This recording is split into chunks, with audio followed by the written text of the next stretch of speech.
fuck CM Punk. Welcome to episode 113 of the Shadow Kvlt podcast. Yeah, I went into business for myself on the intro. And I work with fucking children. At least he was entertaining, you know. But the real muffins are good. Mm-hmm. And this is the most press Ace Steel has ever gotten in his whole. The last time was when he dressed up as Donald Trump and wrestled either Hillary or Rosie O'Donnell. I can't remember which one it was. Rosie. And Hillary was Lexi 5. That's right. You're right. Yeah. Yep. But anyway, so episode 1. Yeah, aren't we doing something? I don't know. We'll talk about the interesting stuff later. Yes, we will. We'll get to the good stuff later on. By the way, I'm wearing this in solidarity for my boy. It seems like all sorts of the crazy shit has happened every week now. It's like just doubling each other. This is the fucking year of crazy wrestling stories, man. God. Changes. Who had what on their bingo card? We started off with Cody leaving AEW and arriving in WWE. That was a shocking moment, but and then Vince retires first MJF, Naomi and Sasha, Vince retires, and just boom, boom, boom, boom, boom. Things just keep escalating. Yeah, crazy. Flames out with gasoline. Mm-hmm. But anyways, so episode 113, and everybody but Ricky is here. Apparently, Ricky wants us to refer to him as the Godfather for some reason. He's pimping hoes nationwide. When he returns, I'm going to make him read from the script of the Godfather. I want him to recite from Corleone's lines. Yes. I want him the part where he tells Johnny Fontaine, "You can start acting like a man." Is he rolling up the fatty for that pimp daddy? Right. But we got a hell of a doozy topic for you guys tonight. I have been waiting to do this episode almost ever since this show began 2.5 years ago. The top 10 worst storylines / angles in the history of the business. Oh, I get to unleash hell on a lot of this garbage. Well, we're all going to in some fashion. But, and to preface, this isn't just WWE, even though WWE does have a good chunk on my list.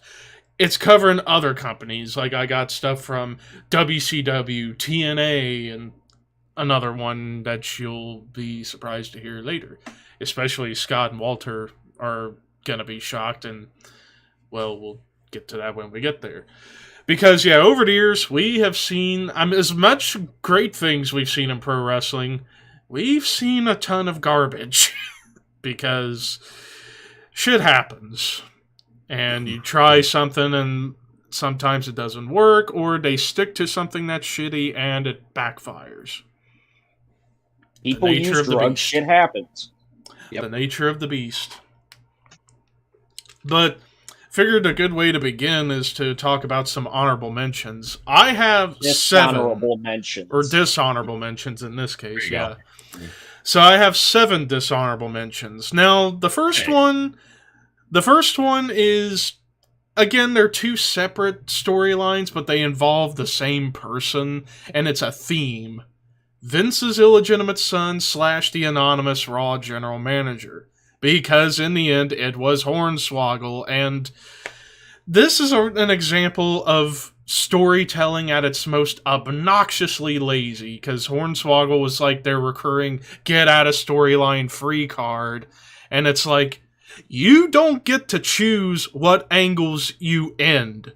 You either end it with something logical, or just fucking don't even bother. But instead use, the little guy that's funny. Ha ha ha ha! Especially the Vince illegitimate son angle. Like, that angle was just cursed. Because, originally it was supposed to have been Mr. Kennedy set him up onto a rocket ship push to become world champion and main event WrestleMania against Triple H. Injuries, suspensions, Chris Benoit, all that shit caused things to change there.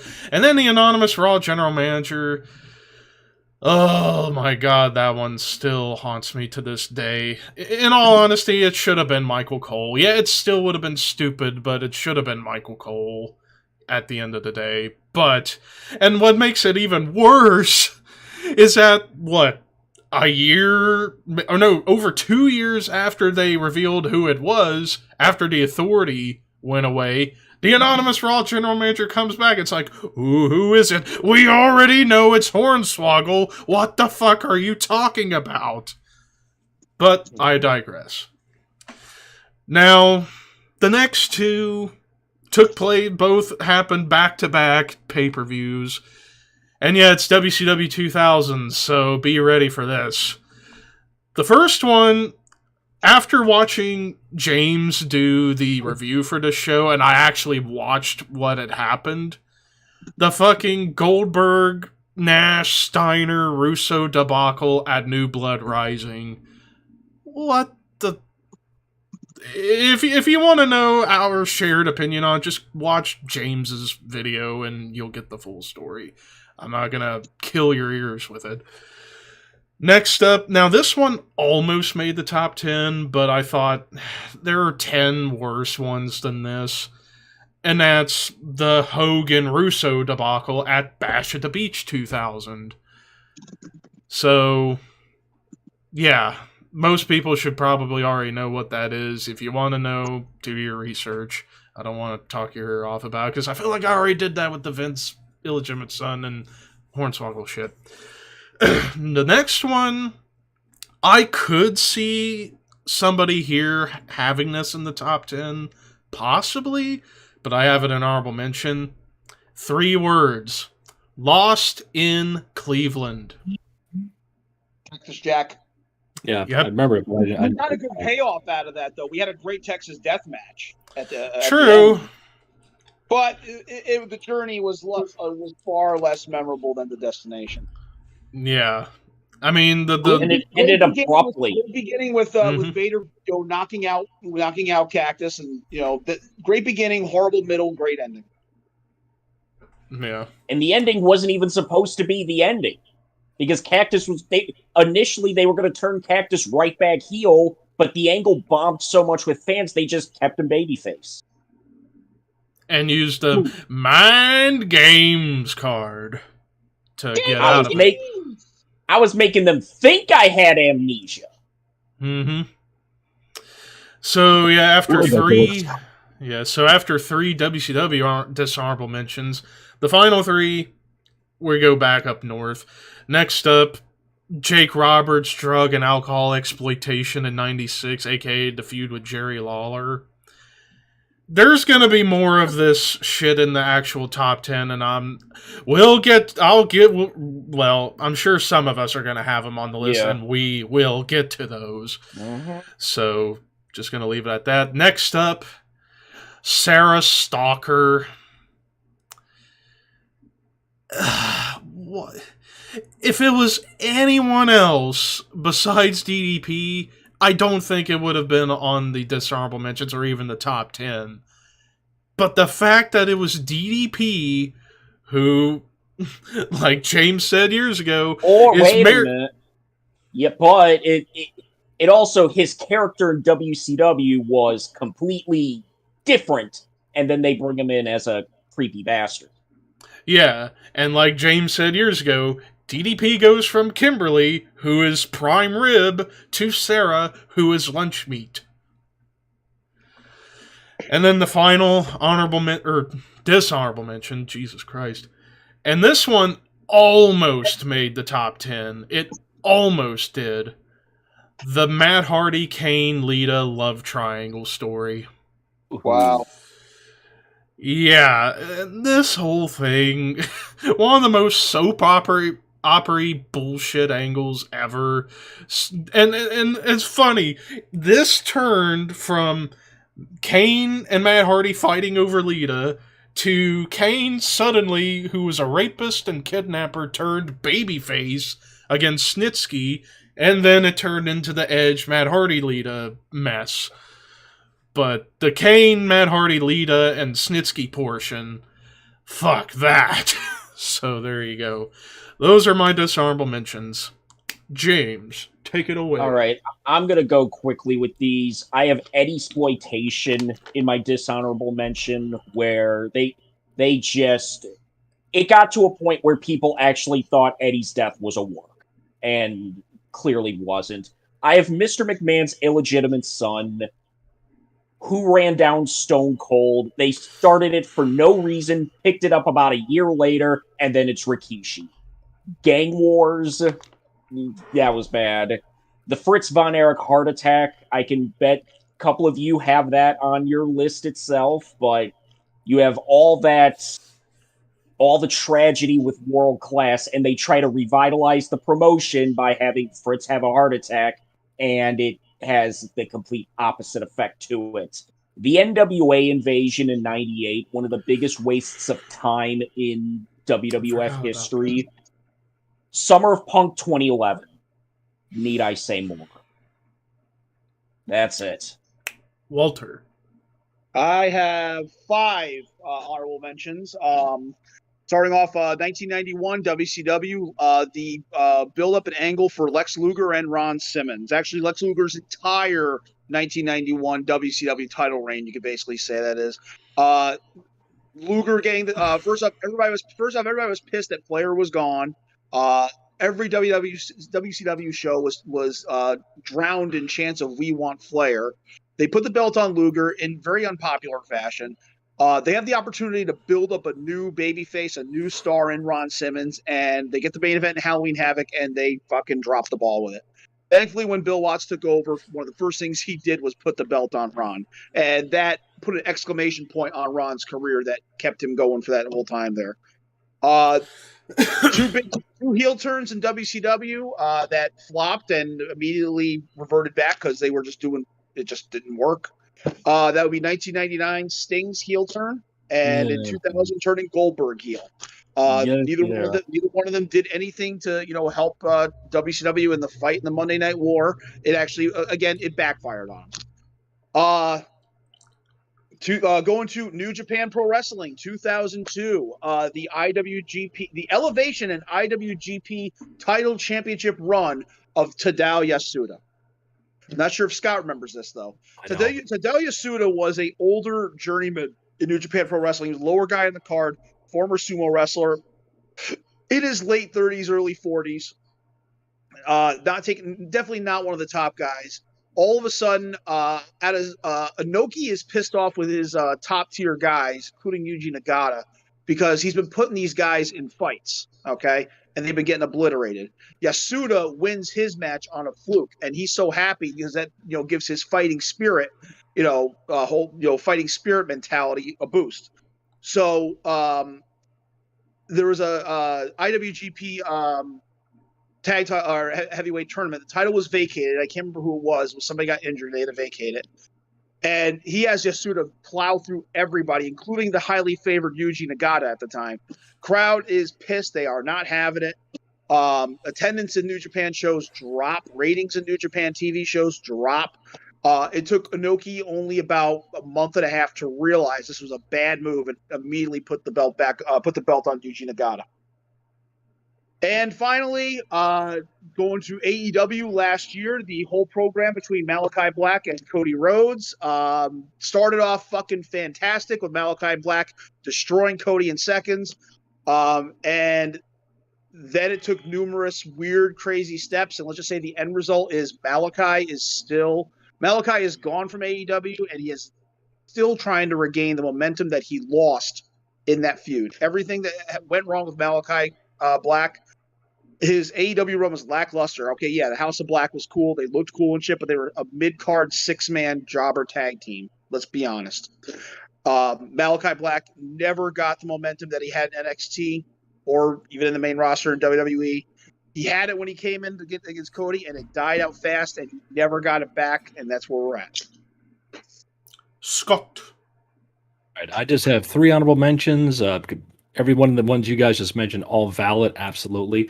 And I do want to say hello to Red Racer, Arthur Jones, and Houston Buckhead, who are hanging on the chat tonight. Thanks for hanging, guys.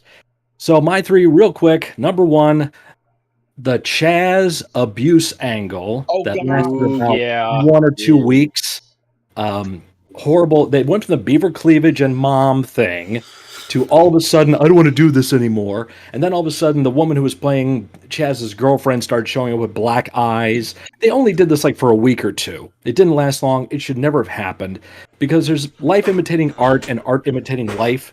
That's not what you want to do in this situation because that's nothing to bring. It doesn't bring anything to the table. It doesn't bring ratings. It doesn't want anybody to watch this stuff. So, and Chaz never recovered after that one. Let's face it. Number 2, the Jason Jordan angle. My black son. Yeah. Yeah, just the okay. Anytime there's family things in wrestling, and I'm going to get to another one later on. There's certain obvious things you should just automatically go with. But no, let's swerve for swerve's sake and just do this. It makes no sense. Why does it matter anyway? And that was a big downturn for Jason Jordan. He would get injured, of course, after that and doesn't even wrestle anymore. He's got a job behind the scenes, so good for him. He can do that stuff. But this one absolutely was a big joke. Nobody actually gave a shit about it, so it was just absolutely worthless. And I would say the angle could have worked if they would have done 2 things. Not take it so serious and play it off for comedy, and 2, if it was Chad Gable. Mm-hmm. If they would have done it those two routes, it could have worked. And my number 3 dishonorable mention, Samoa Joe gets captured. Oh, by the ninjas. Oh, yeah. There was never a about payoff. We never knew who did it. Went nowhere. He just came back, no explanation. Yep, they forgot all about it. He must have woke up from a dream. It just never happened. It seems. So that's my 3. And now, time for the real garbage. The top 10 from each of us. So starting at my number 10, and I did an abridged version of this when we talked WrestleMania 28. Number 10, Embrace the Hate. So, we go back to the end of 2011. Zack Ryder wins the US title. John Cena took the TLC pay-per-view off to give Ryder a shot. Kane returns with the mask. Fucking cool. Really cool stuff. Goes after Cena to get Cena to embrace the hate, trying to get him to turn heel heading into his match with The Rock at Mania 28. Which on paper sounds like a good idea to get some heat on Cena, which Cena was already going to have heat against The Rock because it was in Miami for WrestleMania. But to get him more heat and maybe get Cena to finally turn heel after people were sick of him being the top babyface for a while up to that point. But instead of doing something that could have been game-changing for the company, they decide to take this from an attempt to turn John Cena heel to a burial of Zack Ryder. And I hate the term burial, but if this wasn't a burial of Zack Ryder, I don't know what is, because he goes from being US champion to a huge pop to being inserted in this angle for no reason at all, and gets beat up every single week by Kane, wears a comically stupid neck brace, in a wheelchair with crutches, gets thrown off the stage, and then to top it off, sees Cena kissing the woman he loved, Eve Torres. And then to put the cherry on top of this, fuck you Sunday, gets kicked in the nuts at WrestleMania by Eve. And he never recovered until winning the IC title out of nowhere at Mania 32. That lasted a day. Yeah. So basically, and this goes back to what I said, this was WWE just throwing money down the toilet because Zack was one of the top merch guys. And instead of going with him as being one of your top mid-card stars, they're like, he didn't get over from us. We're going to punish him. We're going to make him lose the US title. We're going to make him watch Cena kiss Eve because he sucks. He could have been Cena's beefcake. He really could have, and instead they do this to him. Like, they couldn't think of anything good for Zack to do. They had to plop him with this crap. Hey, Levi, I have a shocking revelation for you. I have a shocking revelation for you. Nobody was ever tired of John Cena being a babyface. The merch numbers, speak for it. Well, I guess I should say some people were. The niche- I the wasn't. niche I crowd, wasn't. The niche crowd. A The idea- small minority of the audience. Yes. Let's say that. However vocal they may be, they're still a minority. The minority. The niche audience. Yes. But yeah, bottom line is, fuck this angle. It could have been actually a game-changing thing, and instead they take it and turn it into burying Zack Ryder for absolutely no reason. James. My number 10 is the anonymous Raw general manager. It gave us heel Michael Cole, which made Raw unwatchable, which led us to Jerry Lawler versus Michael Cole at WrestleMania. Mm-hmm. Like, what more is there to say? It was dumb. They gave clues that went nowhere. It was just a device to get heat on Michael Cole, which led to all that crap, and then the revelation, oh, it's Hornswoggle. Yeah. Fucking stupid. It just seemed like something they just kind of did on a whim, and we're just going to keep doing this. And probably Vince was getting a chuckle sitting back in the chair. Would you get a hold of yourself, please, young man? We're talking here. Be a fucking professional. Come on. Come on. I'm old and tired and working with a child. Sorry, I completely forgot. The only redeeming thing, actually, about the fucking anonymous Raw general manager, we got the funny segment with Edge and the laptop. Edge going, I'm not going to stand here and argue with an overgrown speaking spell. Yeah, that was it. That was That's it. But still, regardless. But yeah, it's still Yeah. Walter? Let's get it out of the way. Number 10 comes from AEW. It is we are currently in the middle of the ramifications of this one. CM Punk's world title reign 2022. Yeah. Summer CM Punk wins the 3. world title, vacates the title the very next Wednesday on Dynamite. They have a throw together match at Forbidden Door with Tanahashi and Moxley, where Moxley wins the interim title. Moxley carries the ball. Moxley carries the company on his back once again. All right, as the interim champion, having good sound defenses. Punk comes back. They're going to set up the big unification match, and we get a 3-minute. What the fuck was that? Not only that, then they're trying to replicate some sort of Rocky 3 type thing going on with Punk, where Punk is Rocky and Moxley is Clubber Lang. At the same time, Punk decides to insult a fan and call him fat and body shame the guy. And also, not just that, decides to rip into Adam Page for no reason when he's trying to hype this match up. The buy rate, which, by the way, if you guys seen All Out's buy rates, it's actually the second lowest pay-per-view of the last 12 months, with Forbidden Door being the lowest, and Forbidden Door is because it's for a super niche audience. All Out 2022 is the lowest pay-per-view buyout of AEW the last 12 months. What's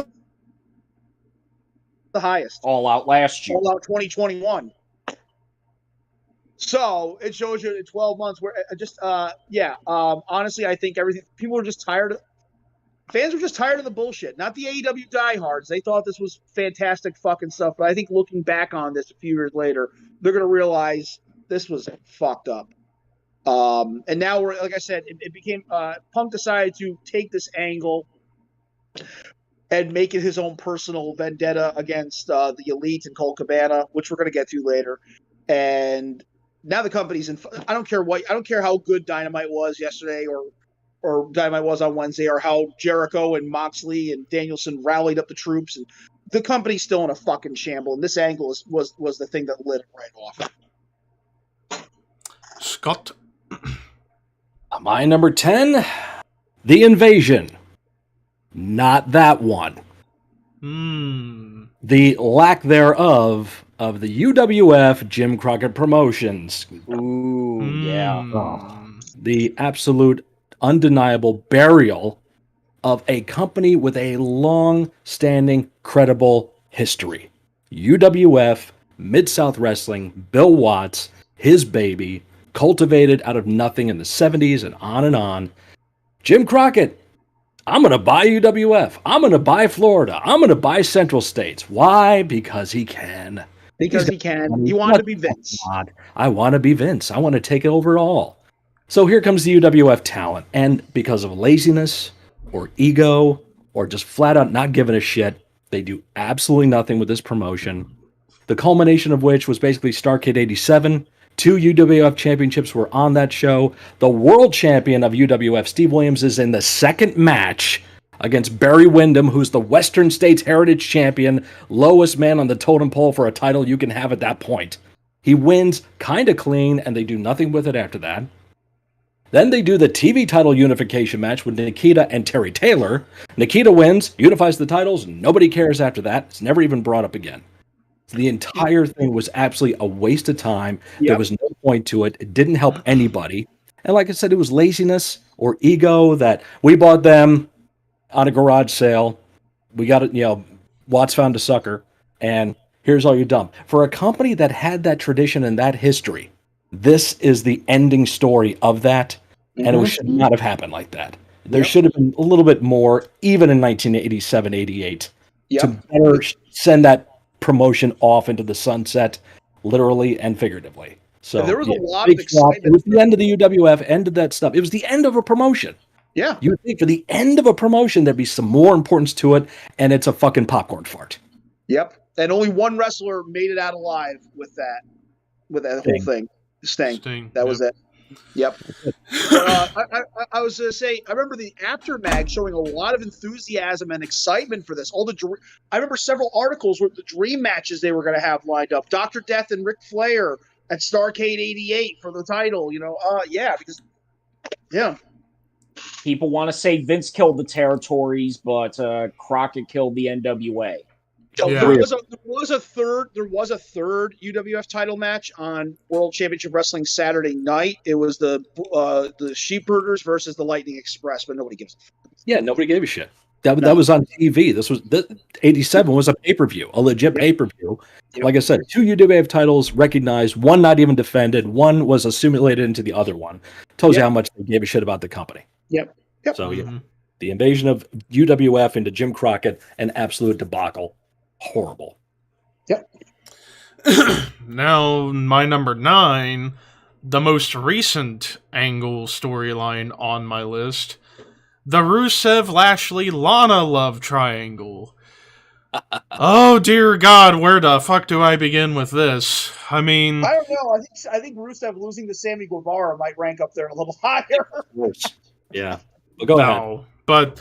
But I mean, this whole thing, like, Rusev came back in, I believe it was October, and I mean, already over with the Rusev Day thing, and then he gets handpicked by Hogan to be on his team for the Saudi show in late October of 2019, and then they put him in this storyline where Lana's cheating on Rusev with Lashley because we want cuckolding in wrestling now.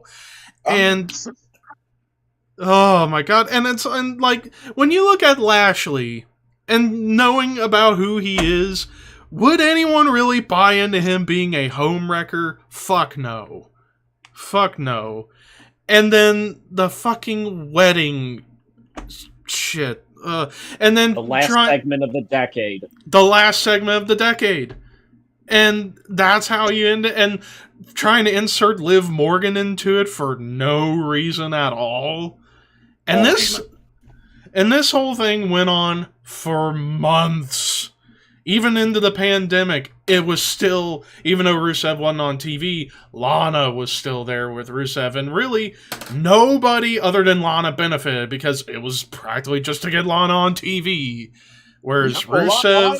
Lana was loving it. She was all about it. Because if anyone came out of that angle a lot, well, Lashley came out fine. I was going to get there. I was going to get to that because, nobody benefited from this aside from Lana getting on TV. It made Rusev look like a chump. It made Lashley look stupid. Thank God Lashley has recovered. Thank God for that. Hey, let's put him with MVP.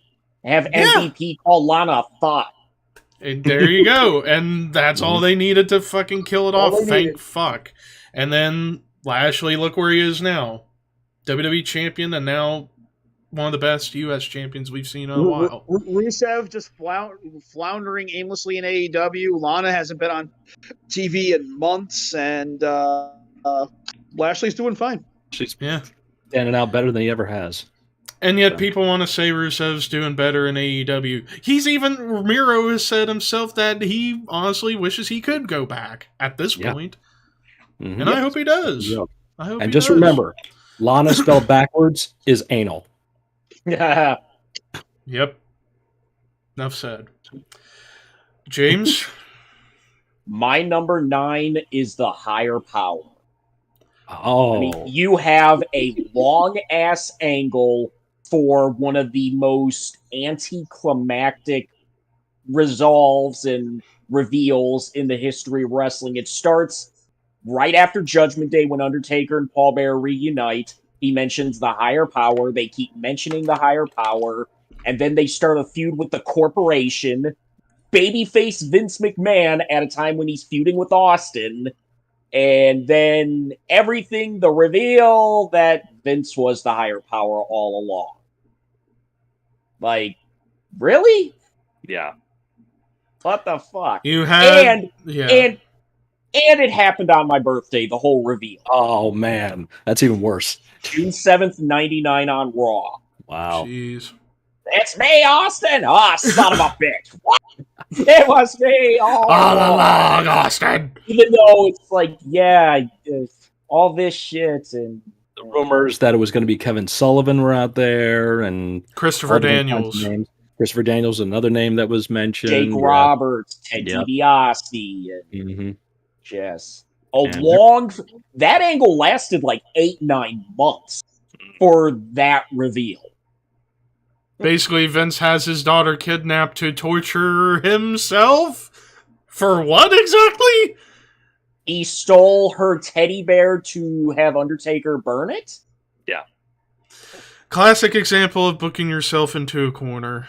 That's what this whole thing was. All just to get revenge on Austin for beating The Rock at WrestleMania, who's now a baby facing out of the corporation, so what the fuck does it matter?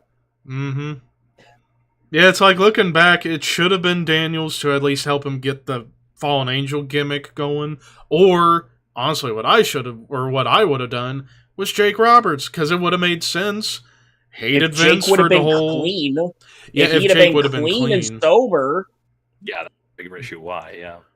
Yeah, and then because when you think about it in that sense, it would have made perfect sense because he could say, I hate Vince because he knew I was having problems and he decided to exploit it. Hang on. Okay. Do the introduction of the higher power. I'm going to do who it should have been. Go ahead. Okay. And the higher power is...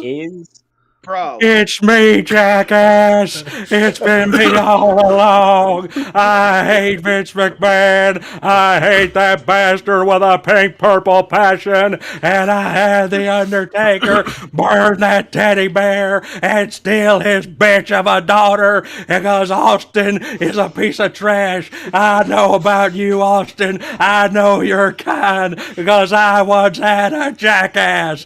I love that jackass. And one day, my father had to shoot that jackass just like I'm going to kill you, Austin. I'm the higher power. Clip that now. Oh, all right. Perfect. Yeah, Terry Funk is the higher power. Oh, my God. How great would have that been? Come on. That would have been hilarious. But to wrap up... People won't know who Terry Funk is. He's on TV less than a year ago, motherfucker! Yeah. But to wrap up, yeah, if it was Jake, it would have been perfect because, yeah, he could say, I hate Vince because he knew I was going through problems, and I hate Austin because he turned me into his damn catchphrase. Problem solved, but I digress. Walter. Okay. My number 9, again, is an example of bad booking decision. Could really hurt somebody's career. It could take them a while to regain the momentum. Thankfully, this guy regained his momentum. It took a little while for it to happen, though, and that's Rey Mysterio Jr., 1999 WCW unmasking angle. Ooh. Good one. killed the wind right underneath Ray's sails. They even had him go over on Nash on Nitro the following night. It was And Nash's it's first still- night booking, and he put over Yep. the smallest guy in the company. Yep, and it still did. Ray got stuck in the Filthy Animals. It's just like a supporting character for the remainder of WCW's time. Doesn't come back to WWE till what? 2002. Yeah, July 2002. 2002. Yep. And yeah, he got the mask back, and it was almost like he was brand new again. They had to rebuild him back up. Thankfully, he recovered. Although I will say about the whole giant killer angle, it's like he got all those wins. He got the cruiserweight title, got the tag title, got a shot at the world title, and then pretty much did nothing after that. Yeah, there was like basically no mystique. You know, you're talking about his WWE run, right? No, I'm talking once he unmasked. Oh yeah, once he unmasked, yeah, like he beat Nash, Bam Norton, won the cruiserweight title, got the tag title, got a shot at Flair in the world title at Spring Break. Yep. Yeah, it just it didn't matter though. He was still like he became nothing more than a supporting player in a mid card cruiserweight stable. And they tried turning him heel. Yeah. Yep. Well, like I said, it took several years for Ray to get his momentum back. Thankfully, he did. WWE revitalized his career beyond what we even expected. I never expected him to be world champion. Right. Scott. When I saw that guy coming down the ring to wrestle Dean Malenko at Great American Bash '96, I said to myself, I never once in my mind say that guy's going to be world champion twice. Nope. Never thought that would happen. That guy's going to wrestle well into my 40s. His son's going to wrestle at the same time. That's Eddie's son. Eddie's son. Eddie's son. Eddie's son. He got his Dominic's daddy. Scott. My number 9's already been mentioned, the anonymous Raw GM. Yeah. All right, now on to number 8.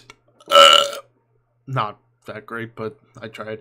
My number 8, James mentioned in honorable mentions, the Fritz von Erich heart attack at World Class. I mean, I have the DVD, and I remember when they talked about that, and looking back, it's like, you already had enough real-life tragedy with the Von Erich family up to that point. You didn't need to add on to it with something that was at work. And this was, and like James said, this is supposed to have been the relaunch of World Class. And had revitalized it because it had gone downhill over the last few years. Yeah, and this is what they do. Anytime they do a fake heart attack angle, it always backfires, but this was the most infamous one. So, yeah, that's my number 8. Killed the company. A year or two later, they're merging with USWA. People are chanting when they're cheering when they tear down the World Class banner. Yeah, the evil World Class banner taken over by the evil General Skandor Akbar. Eric Embry's a genius. I know. Unsung hero in the world of booking. Fucking A, man. Mm-hmm. Steve Corino is like idol. Yep. But that was my number 8. James? My number 8 is the Persian Gulf exploitation that fucking killed a WrestleMania's business, and in a lot of ways started the downfall of WWF business throughout the early to mid 90s. Because Sergeant Slaughter as a heel, he'd been a heel before, that's one thing. But they turn him into an anti-American, pro-Iraqi heel. At the same time, you have all this stuff going on in the Persian Gulf, which it got heat, but not the heat that you draw, because they were expecting 100,000 fans at WrestleMania and only got 16,000. And then it ultimately killed Slaughter as a gimmick, because after, like, the culmination of the whole thing was, I want my country back, and just less than a year later, he's no longer an active performer. Hogan's draw started going down a little bit, because in the summer of 91, when this was still going, Warrior and Undertaker was drawing more than Hogan versus Slaughter. just this whole thing, the business of the company started tanking, and it kept going down. No. Yeah, I completely forgot about that. That Although honestly I should have been on my I list. think the initial plans for WrestleMania weren't going to help much either. Yeah. Tugboat. Tugboat, that whole thing. Yeah. Yeah. So either or, no matter who it was going to fail regardless. Honestly, maybe if they kept it a Warrior Hogan rematch, maybe that would have been the better way. That's to go. honestly what it should have been. That's what it should have been. Walter? Where were we, number 8? Yep. Yep. Okay. This is probably the only time you're going to see ECW in this list. Okay. We're going back to 1996. This angle really it wasn't something that killed the company. It wasn't somebody that killed somebody's career. It was a missed opportunity because Paul Heyman would have had the opportunity to create he would have been able to create a star and build him up before Vince did. Scott, do you know where I'm going with this? I think I do. 96, you said? 96. But two idiots had to go and screw it up. Kurt Angle? Yes. The Raven Sandman crucifixion. Crucifixion? Not because of the emphasis of the angle, whatever. It was the ramification of that. Kurt Angle was in attendance that night. Look, he was made his declaration. He was going to enter the wrestling industry. And when he saw that angle take place, he's like, I can't work here. I have a reputation to uphold. I could see Heyman screaming at Sandman and Raven backstage for this. And he fucking knew about it. Oh, it wasn't my idea. And Raven's like, fine, I'll fucking apologize. Fuck you, Paul. You know, but imagine if that didn't happen and Angle started with ECW. Paul would have had the opportunity to create. He would have had Kurt Angle before Vince did. He would have had his own star and that he built from the ground up. And where would have Angle's career have gone from that point? Think about it. You know, he might have left. I ask that all the time. He might have left WCW or ECW in 98 or 99 and would go to WCW, or would have went to WWE earlier. We could have gotten Brett versus Kurt. All the you know, who knows what would have happened if Scotty and Jim, decided to go have some fun. Yeah. Well, you think I did apologize. I really am sorry. You know, I mean, I felt bad for Paul. Really. But not really. But I am sorry. Insincere apology of all time. That's right. Religious iconography. Backstage. Scotty, it's pronounced iconography. Thank you very much. Scott. Well, I don't give a shit. But I'm sorry. Fuck you, Paul. I don't care. He slams the door. Fuck you. Even though Paul knew. All right, my number 8. I'm very proud of you guys because you had brought up world class. But I am as well, but not because of the one you guys mentioned. Because of one name. Lance Von Erich. Oh, shit. Yeah. Oh. Okay. I mentioned in my dishonorable mentions, the Jason Jordan angle. Okay. The idea of kayfabe family members goes back decades. When you abuse the trust of your audience so massively, when they know that you have a certain number of members of your family, that you just create a new one and they know it's bullshit, that was the beginning of the end for the company. Because that was a major trust that was broken with their diehard fans. Because this was Ricky Vaughn. People knew this kid. He lived in Dallas. He went to school there. They knew him as a high school football track star, whatever he was. And then he shows up on TV. He's Waldo Von Erich's son. He's a cousin to the Von Erichs. And they're like, that's fucking Ricky Vaughn. We know it is. This is bullshit. And so bad. No, and also he was a pussy, and he got into trouble behind the scenes with some woman or something like that, and had to scam out of town, whatever it was. Totally ruined his reputation. Was horrible in the ring. Let's be honest here. And comes to the point where Fritz has to go on TV and publicly denounce him and state he was never Von Erich. and acts like he's pissed off more that people know he's not a real Von Erich than himself for actually okaying that fucking idea. Because it was Fritz making that call. So that right there, it's one thing to kill some towns, it's another thing to kill the trust of your fan base. And that's what fucking Fritz did right there. And that makes it one of the worst decisions, angles, storylines ever. Yeah, I completely forgot about that. Actually, it's been a long time since I watched the DVD. See, now I gotta see the documentary after this. Me again, too. 'cause now I'm interested in seeing it. Yeah, me too. Watch the Heroes of Wrestling one. It's the better one. Yeah, that one's on YouTube. Yes, it is. So, Yes, it is. Yep. But now on to number 7, and this one, I have a inkling James is going to have it higher on the list. Sting. Remember California. I almost had this on my list. I almost put this on. I did not. Because you know what? Fuck it. I love that angle. But my number 7, the Black Scorpion. The whole thing in of itself killed Sting's first world title run, and it's a damn shame. And he's recovered. It's okay. He has recovered, but still, and like James has even said, this was the precursor to the higher power, to who ran down Steve Austin in the sense, let's have an angle, but nobody in mind. So, if you want to know full details, you know who to go to. James. Speaking of, I just talked about it this week.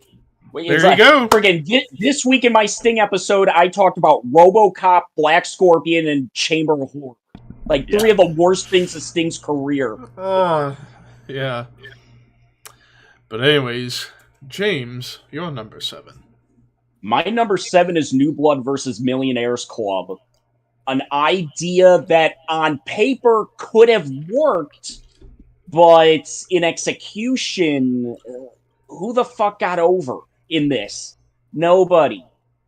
They tried to make Kidman a main eventer, and that failed. A lot of the New Blood, it's like, yay, Shane Douglas, who's been around forever, and all these other people who've been around forever. Yeah, they're New Blood. And it ends abruptly with the shoot promo at the Bash at the Beach pay-per-view, and the only redeeming thing is Booker gets the belt at the end of Bash at the Beach. Yeah. But just nobody... They tried to make David Flair a main eventer in this. They Kidman and just... let's vacate all the belts. Let's just... horrible.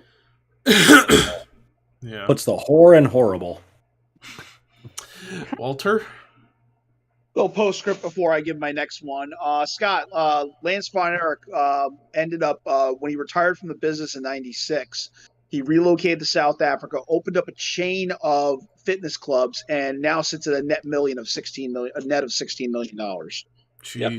In the business, and that's where you should go. So, yeah. Yep, exactly. Anyways, number 7, we brought up World Class. We have brought up the UWF. We did not bring up the AWA. And Scott, take it away. What is it? We both got it right here. This is my number 7 too. The Team Challenge Series. Team Challenge Series. Yes. Oh. Dime Company's last gasp to get something going again, and this is the best they can do.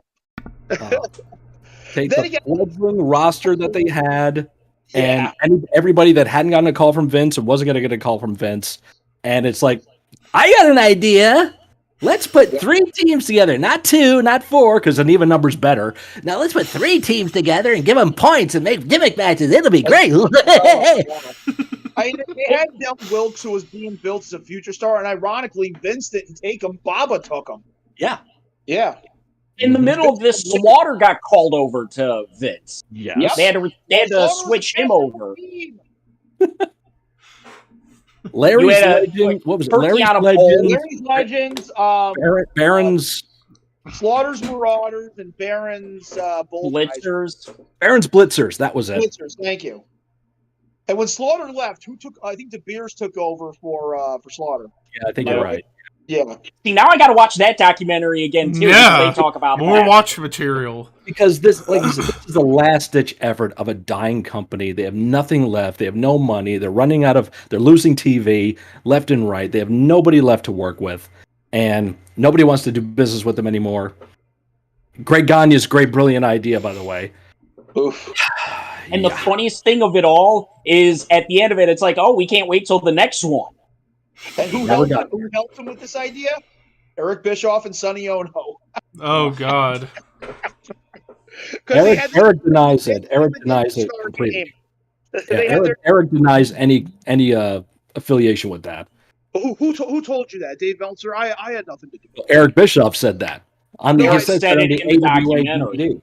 Mm-hmm. Well, no, like whenever Conrad brings that up, Bischoff's always like, told you, fuck Dave Meltzer, piece of shit. No, Dave Meltzer does not know a fucking thing about this business. Mm-hmm. Thank you, Bischoff. Yes.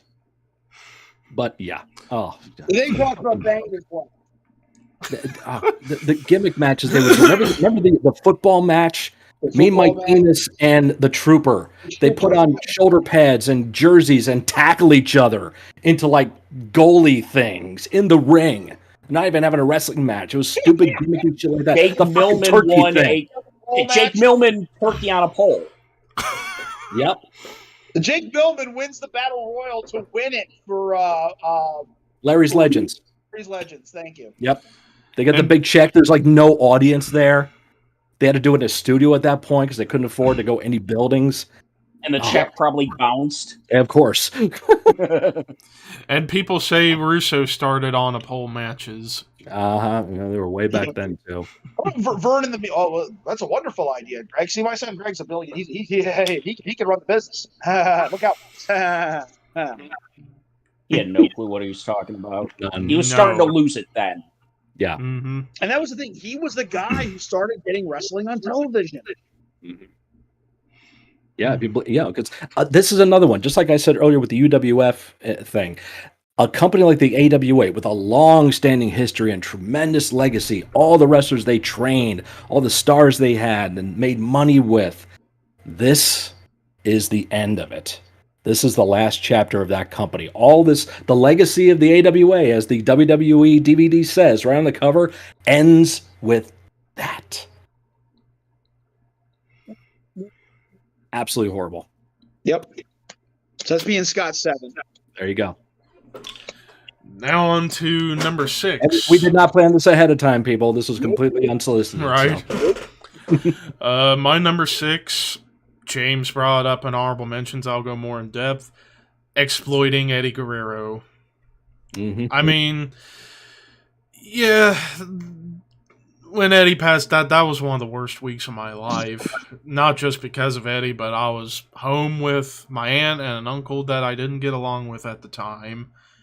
And everybody else was in Florida while I was stuck here. Yeah, just shitty fucking week. But yeah, eventually over time, Ray wins the Rumble. And it's like, okay, Ray wins in honor of Eddie. That's cool. And then comes Triple H saying, "You only won because the spirit of Eddie helped you win, Ugga." And then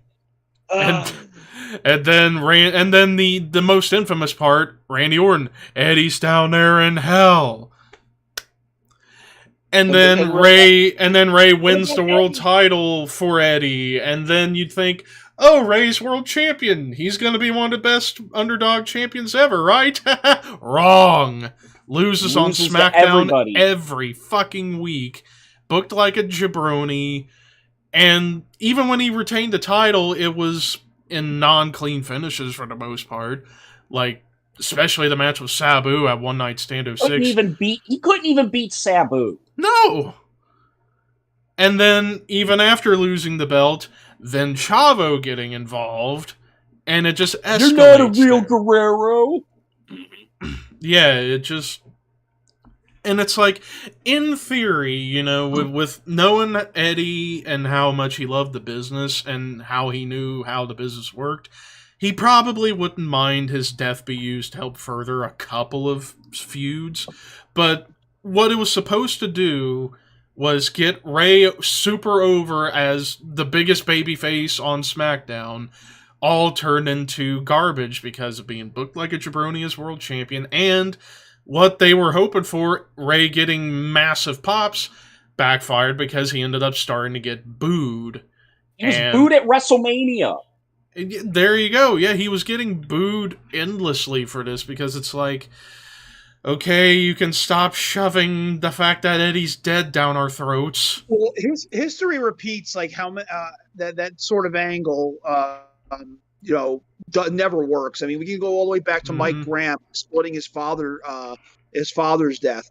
We can go back to Fritz von Erich exploiting David von Erich's death in Kerry's NWA title win, using that as an angle. Paul Bearer, Charlotte with and Paige with Reed. Mm-hmm. History. It just time and time again. Just recently, Jungle Boy and Christian with Luke Perry. Mm-hmm. Yeah, history repeats itself where they keep bringing up these deaths and such and exploiting these deaths to further an angle, and it never works unless you're an AEW. They call it brilliant storytelling. Yeah. Long-term booking. Cinema. There's some of the diehards refer to their storytelling in AEW as cinema. Martin Scorsese-esque cinema. Kenny Omega says that. Yeah. But yeah, that's my number 6. James? My number 6, it's kind of a tie because they were happening at the same time, so I just lumped them into one. The Hawk and Scott Hall addiction problems. Same 2 here. and 3. Oh. 6 for me. 6 for me as well. Shit. Those exact 2 things. I mean, you want to talk about shit that... Yep. Who the fuck got over with this? Nobody. Who the fuck wanted to see this? Mm-hmm. Like, you were already dwindling the Road Warriors, and then you do this. And then you break up the Outsiders. Scott Hall goes back to rehab. You bring him back. You bring up problems. Lead to a match between him and Nash that... freaking just and then for what? Just to pair the two back up together and reform the Road Warriors like nothing had ever happened. And they were happening at the same time. That's what I was hoping for was, especially when Paul came down and tried talking Hawk from, from jumping. I was hoping that they would go off. Me as a kid, hoping that they would come back as a refreshed, revitalized Road Warriors again, with Paul Ellering this time, and have a proper tag. Nothing came of it at all. They only had a couple more matches together in the WWF, and then they were gone because they hated this angle so much. Yep. And same thing like Levi just said with the Eddie Guerrero thing, and James said too. It's like when you're bringing real life stuff into pro wrestling, it's a very, very touchy subject, and you better have a fucking good payoff. Because if you don't have a good payoff, it becomes a waste of time, and that's what all the shit is. Trash TV, only for ratings, nothing about long term. It's like, we need something now, so just do this. Even Eric Bischoff said that doing the Scott Hall addiction exploitation was a dumb idea. Mm-hmm. And that was his fucking idea. Yeah. Hindsight's 20/20, isn't it always? So, yeah. So that's my number 6 too. So you don't have to worry about asking me about that one. So Walter, your number 6. My number 6 hasn't been mentioned yet, thankfully. What do you do when you take the iconic? What do you get when you take one of the most iconic wrestler in the history of the industry? One of the big reasons that we're here having this conversation, and decide for about 6-7 months, throw a mask on him for some stupid reason and play an angle like we don't know who the guy is. 2003 WWE Mr. America. Wasted opportunity. Things they could have done with Hogan over there instead of throwing him a fucking mask on him and having him team up with Zach Gowen. And then it ended abruptly because him and Vince had real problems. Exactly. Yeah. It was an old play on what they had done in the past with the Midnight Rider, Yellow Dog, and all those others. Giant Machine, Red River Jack. You got to be old to know that one. Yep. Bruiser Brody in a mask. Yep. Mm-hmm. Man. Yeah, all the great stuff there. Yeah, again, Not very impactful, but it's just a really stupid thing. If you have a guy who's still at that time profitable and making money and still extremely relevant, why are you wasting your stupid time on a dumbass angle like this? No wonder Hogan said after a while, "This doesn't work for me, brother. I'm out." Yep. Yeah. Mhm. See you in a year and a half. Yep. There you go. Now on to the top 5. My number 5, people are going to be shocked that this isn't higher on the list. Katie Vick. 3. Yeah, I have it lower on the list because I think there are 4 angles much worse for different reasons. Of course, Katie Vick, it's a fucking meme at this point. What the fuck? So we go back to early October 2002, and Kane's by himself defending the tag titles on the first ever Raw Roulette in an awesome TLC match. Retains the tag titles, only for Triple H to come out and say, "Kane, you're a murderer, ugga." Ugga. And it's like, okay, where's this going? And then over the course of the next couple weeks, we get a retcon of Kane's backstory where, 10 years ago, Kane had a girlfriend named Katie Vick. One night they go to a party, they're both drunk, car accident happens, Katie Vick dies, and supposedly Kane had sex with the dead body. And then the fucking funeral scene. Triple H. When was this? It was like in between, was this after? Was this before his arrival with Sean at Bad Blood? Is this his teenage Kane? No, that time. It's when 5 time frame. Yeah. The time frame was 5 years before he debuted with the WWF. Okay, thank you. Okay. All right, so 20 something like that. Yeah. Yeah. Was his face all burned, and did he take Katie Vick on the date with the mask? And Probably he had did. the makeup on and the weird hair. Yeah, man, that's that. but yeah, then the infamous fucking funeral scene. Yeah, literally. With a real funeral in the other room. Yes. That's what makes this whole thing terrible, the fact that they did it while an actual funeral was happening in the next room over, and somebody over there walked in, saw what was happening, and went, "Shh. Make more noises. You're not making the right noises. I screwed your brains out." The only reason this is lower on the list, because at least this was over within the span of about 2-3 weeks. Thank God it was that short. Yeah. But the problem, because the lasting effect it has had. Yeah, and it ruined what could have been a great match between Kane and Triple H to unify the World Heavyweight and Intercontinental titles at the time. And it didn't matter how good the match was, this happened. And according to Paul Bearer, Bill Moody, during a shoot interview, when they put out that unauthorized autobiography of Kane, right at the beginning, the book is a tribute to Katie Vick. He got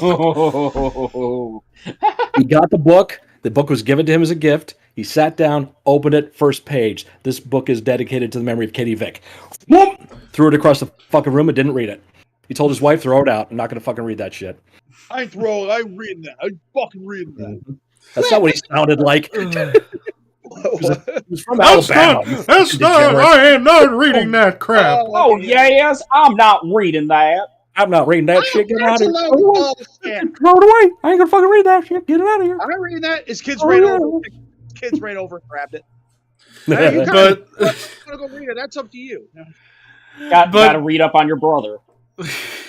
But what's funny, the last time they've ever mentioned anything about this angle was 10 years ago during the Kane Daniel Bryan therapy segments.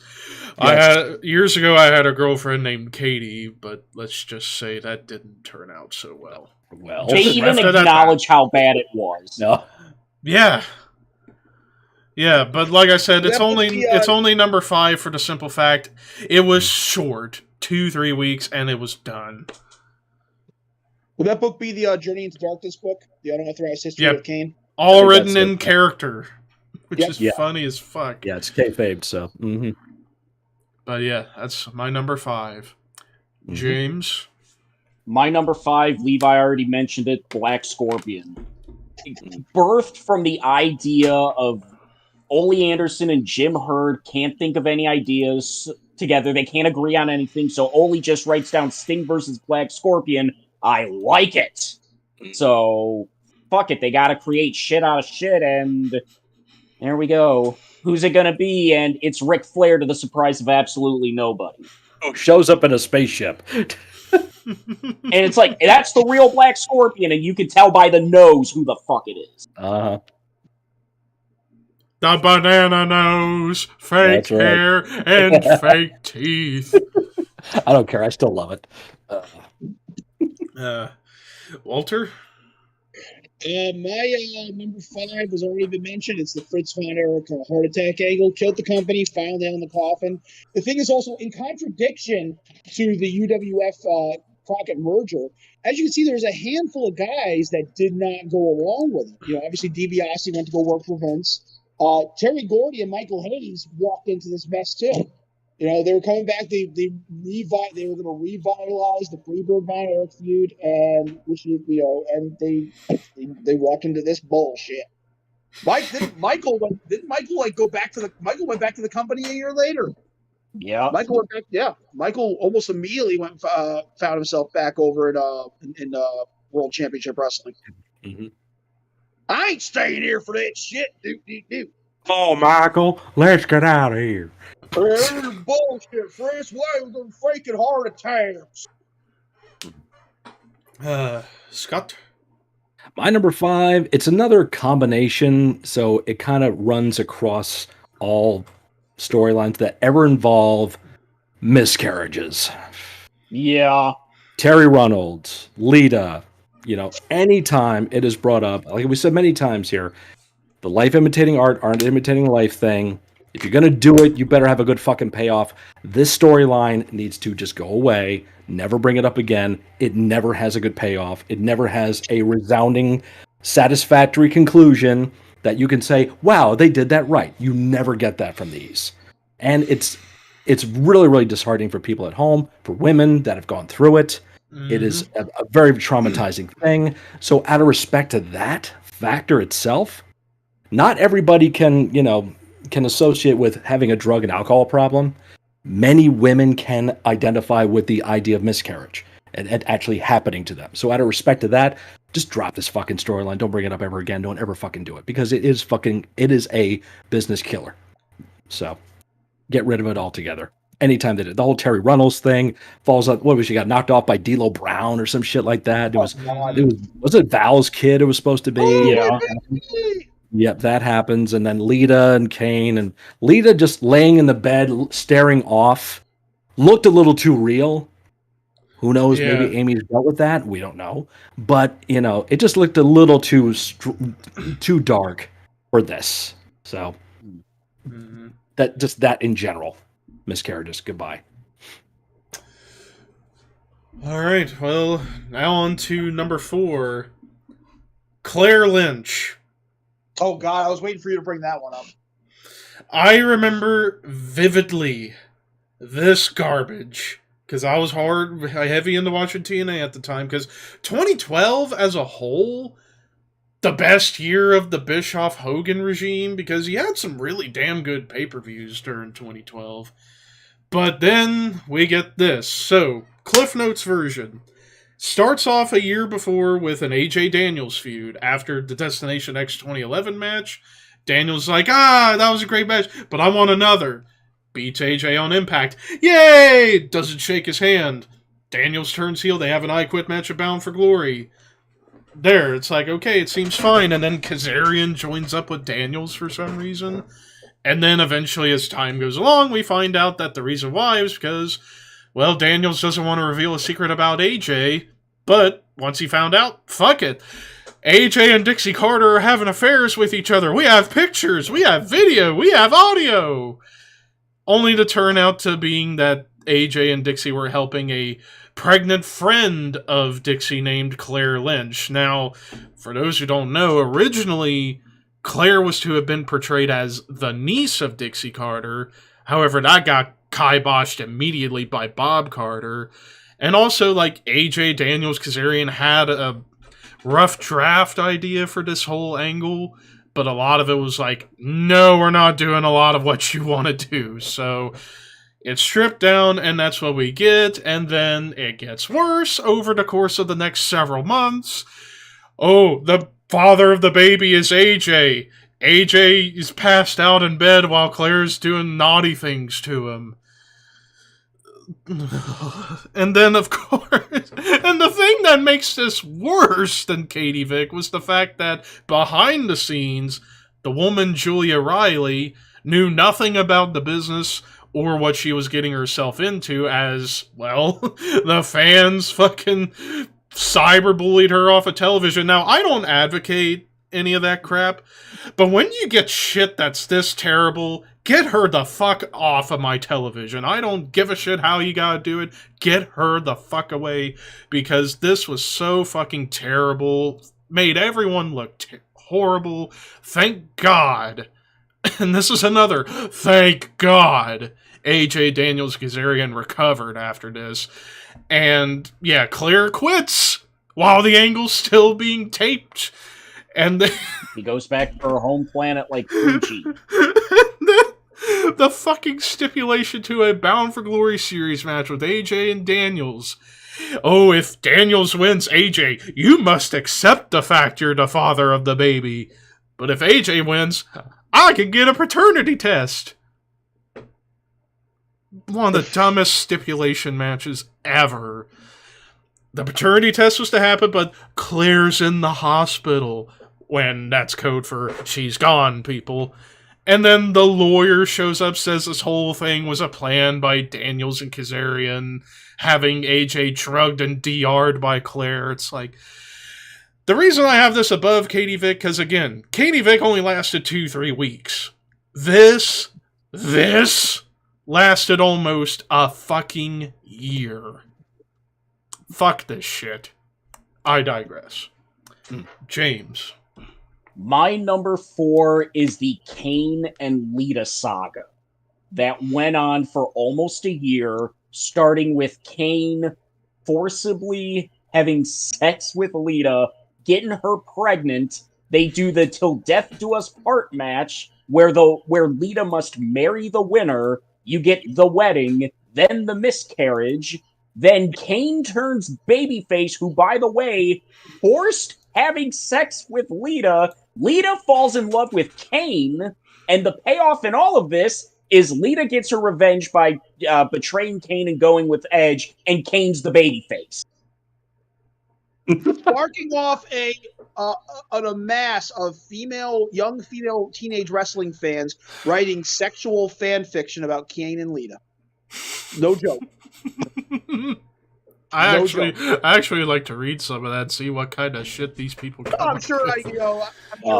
the Geo City's website you could find, some girl who was 13, 14 at the time, was a huge WWF fan. Yeah, this whole thing, Kane the babyface rapist. Yeah. I wonder if Kayla did that. Those kinds of stories. Wow. Jeez. Walter? Where number are we at? 4. Number 4, okay, has already been mentioned. The NWA UWF merger. Basically just burying a dead promotion and kicking dirt over it. Wasted opportunities. Lots of things you could have done. Lots of stars you could have created. Yeah. Again, already been mentioned. So nothing new to add. Scott? My number 4, Vince blows up. Oh, yeah. Yeah. The ridiculous climax, if you want to call it, for the angle. Okay, you want to portray Vince as losing his mind. He's losing his confidence. He's losing all credibility with the other wrestlers in the company. You get that long, slow, solemn walk with everyone just turning a side eye to him, and that big fake smile. Exactly. From Paul London. Yeah. From Paul London, yeah.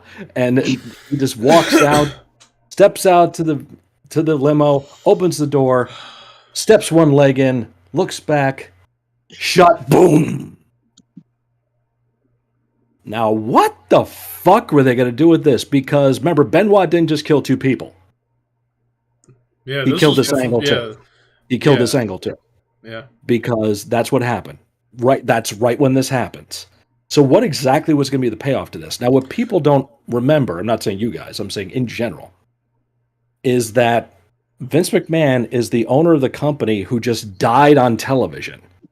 There are stockholders of WWE who don't give a shit particularly about the product, but what do they read in various headlines? Vince McMahon's dead. Vince McMahon blown up on television. So when there's a situation like this, when the owner of a major multi-billion-dollar corporation dies, there's certain things that has to happen, as we've seen recently when someone actually stepped down. A lot of people who were owners of stock of this company were starting to question this.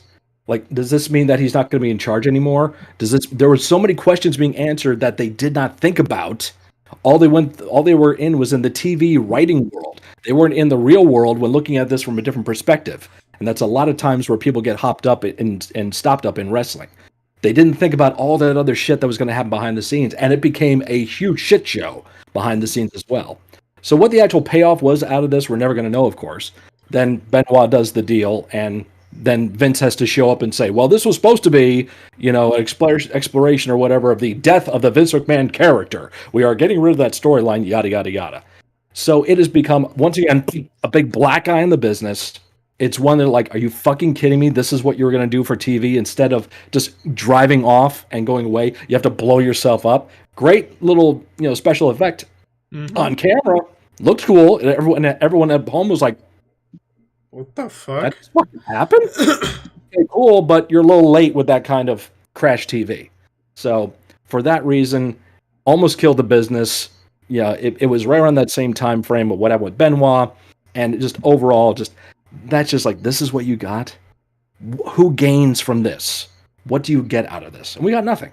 And it was another popcorn fart for wrestling. So if they would have done it in 1999 after Austin won the title back, then they maybe could have gotten something out of it. Because at that point, they would have blown up the limo and you would have had Vince crawl out from underneath a bunch of rubble with like black soot all over his face and just like, Austin! And just do that. And you get a laugh out of it, just like that. They would play it off as funny. This had nothing funny about it. Well, they kind of did do that the year before during the DX feud when they put the fireworks in the limo and then he came out black soot. It's a shame he banned us from the building. Maybe next week he'll let us in. Yeah. But actually, I do have a slight scoop about where this would have went with the blow up. Rumors were about that when they did the whole Vince dies in the explosion, that there was going to be a video will, and this was supposedly the original idea for the illegitimate son angle. He would have a video will given the company to Mr. Kennedy, and that's what would have started to push. Now, who would have been the one to blow him up? Linda. As revenge for putting her in a sanitarium with drugs and shit. Yeah. So, yeah, this was supposedly... Too late. And that's, that's speculation. But this was, but this was originally supposed to have been the start of the illegitimate son angle, and then I guess rumored would happen. Kennedy gets this monster push, becomes world champion, runs the company. Then Triple H gets married to Stephanie on television again, remarrying in kayfabe. And then Triple H and Kennedy have the main event match at Mania for both the title and the company. Triple H wins, and then Vince comes back to say he wanted to give the company to his quote-unquote real son, Shane McMahon. I'm so sorry. So, but that's all rumored. That's just from what I've heard over the years, that was what was supposed to have led up from the blow-up. But Randy Orton didn't like Kennedy, so that didn't happen. Right. No. Well, this was half. And Kennedy had the pill problems and all that shit too. And was injured at the time too. Yeah, and injured, yeah. But yeah. Whew. Now for number 3, James brought it up, and I might as well talk about, screw it, I'll wait. My number 3, Last Call, Scott Hall, for obvious reasons. And it goes back to what I was briefly talking about with Jake Roberts. again, anytime you bring in someone's real life personal addiction issues to television, never is a good thing. Even after if somebody got clean and they do it, it does not end well at all. And Scott Hall here, yeah, break up the outsiders only to put them back together by the end of the year. Short, sweet, to the point with my statement. James? My number 3 has already been mentioned, Katie Vick. My number 3 as well. My number 3 has already been mentioned, the Millionaires Club versus New Blood. Again, All right, another wasted opportunity for a company to get back on its feet, start something fresh and new, and they decide to do this. Yeah. My number 2, Off the Wagon Hawk. The reason I have this one above Scott Hall is because of one moment where they actually had Hawk on top of the Tron threatening to commit suicide. At least they didn't try doing that with Scott Hall, thank God. But the fact that they did it like this with Hawk is what puts this worse for me over the Scott Hall thing. I mean, they both were equally bad, but Hawk, just because they had him do that, it just... No. Just no. James? My number 2, Claire Lynch. Mine too. Ah, yes! My number 2 is Claire too. Wow. Oh, man. Me and fucking James are on point tonight too. We got like 3 of them in the same spot. It's like, I bet one of you's like, get the fuck out of my brain. Are you hacking my computer? Sweet Wi-Fi, bro. Alright, anything you guys want to add to it? Well, Walter's got number 2 as well. What's your number 2? I can get my number 2. Yeah, go ahead. It's not Claire Lynch. Holy crap. My number 2 has already been mentioned, sort of.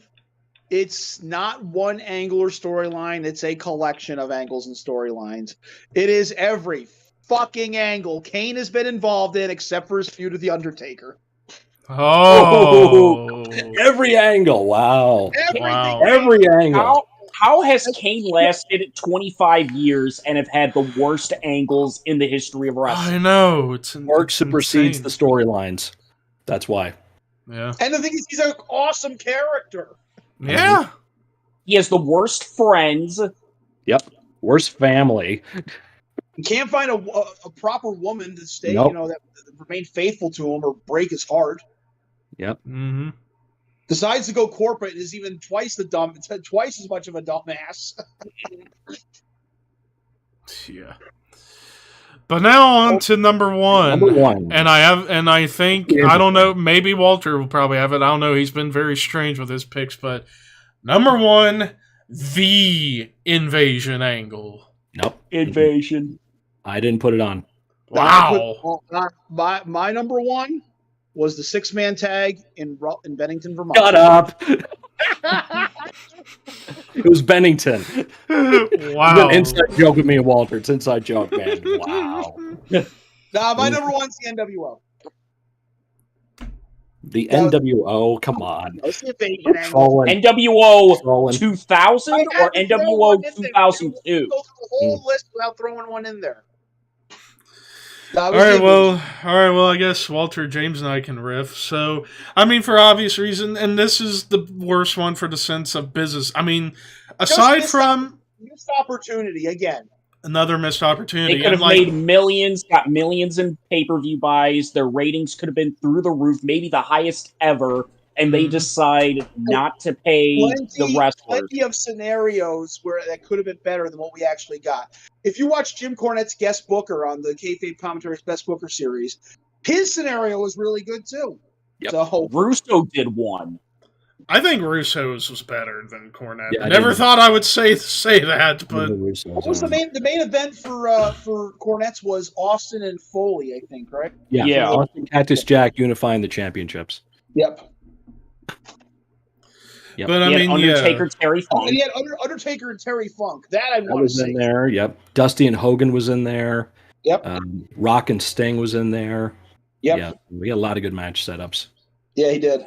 I don't recall Cornette or Russo's. So. Mm-hmm.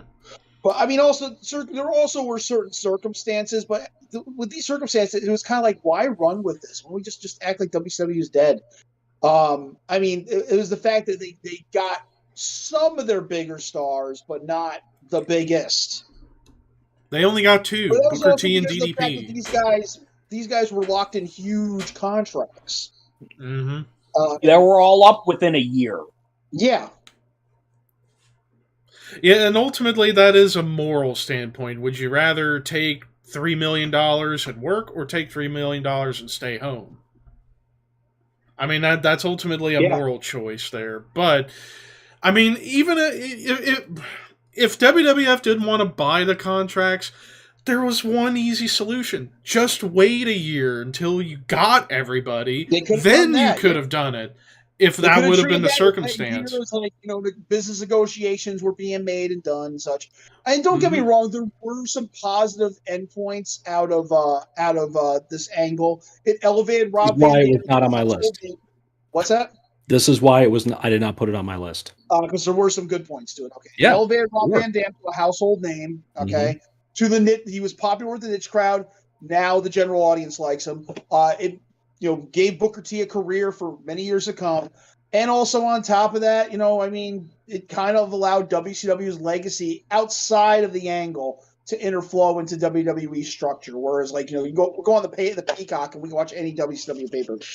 So maybe it really wasn't that good of a choice for number one. Now that I think about it, but when it comes down to the business of dollars and cents, they left so many millions on the table. Well, Vince also didn't spend that much either. And again, the invasion, yes, was completely botched. It was the storyline aspect, yes. They could have done way better with it. They still did some good with it. There were still some good matches. And yes, there's better opportunities to make money all the time. So I mean, this invasion angle is just adds to several other examples, like we mentioned with the UWF and Jim Crockett Promotions deal too. So it's out there. Was it a great? No, of course not. It was badly done overall, but there were some good points interspliced without. My number one is kind of the catalyst to it.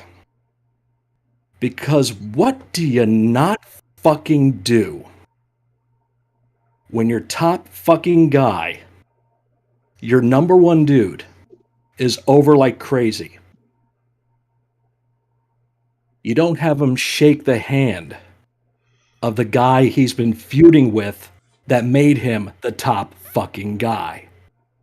Steve Austin turning heel at WrestleMania 17. Oh, shit, that went right over my head. Me too. That is the worst decision, I think, that could have been done at that time. Because, like we said, with the invasion angle, and I consciously did not want to put that on this list. I was trying to think of anything else. Because we talked about that. Generally, across the board, that's number one. Invasion, bullshit. When I sat down and thought about it, I was like, started that. And I forgot. Oh, yeah! The dumbest fucking move you could ever do. Do the one thing nobody ever wanted to see. Steve Austin and Vince doing that after a fucking packed house in Houston. Record number of pay-per-view buys. A fantastic WrestleMania. Arguably the best. And it ends with that? Because also, it never fucking worked. Nobody wanted to boo Austin. They did everything they could do to try, and it never worked. And what happened to Steve a year later at WrestleMania 18? Where was he on the card then? Middle. Fourth from the top? Fourth from the top against Hall? In a mediocre, nothing kind of angle? Where he made Hall look like nothing? Mm-hmm. And then a year later, he has his retirement match? And in the interim, of course, leaves the company and does all that shit? Now, I understand the point of the matter is they were in the fucking bubble. What does Steve say? He says that he thought he needed to refresh the character. It had gotten stale. Because he was in the bubble. Because like, oh, I've done everything I can do. He's not looking at it from that outside perspective like, dude, you're the fucking man. You're the top draw of all pro wrestling now. Because at that point, there was one.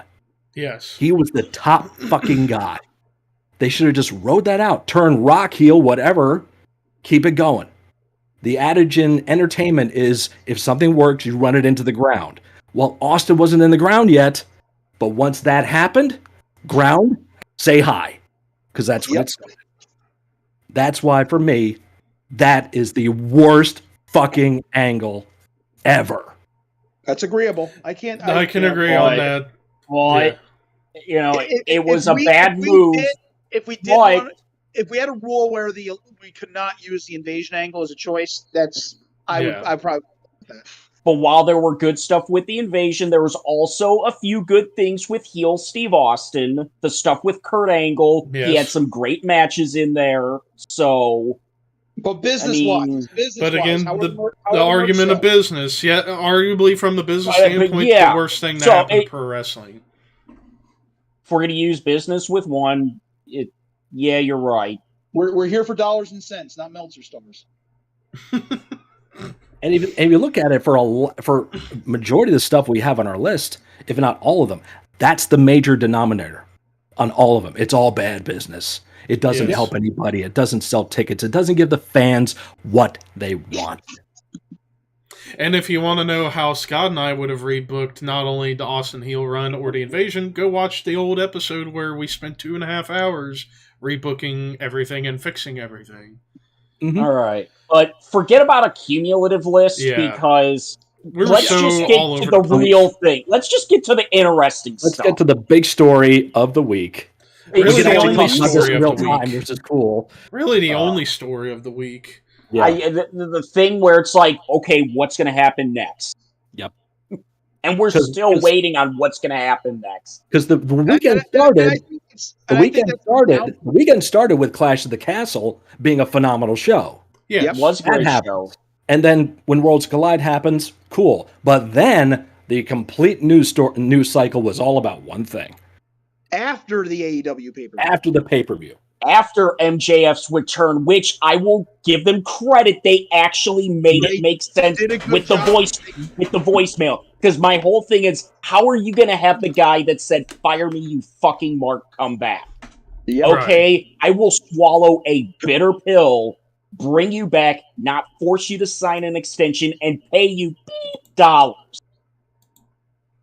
I criticize Tony Khan a lot as a booker, and I still feel he is subpar as a booker, but Yes. that right there was one of his shining moments. Yep.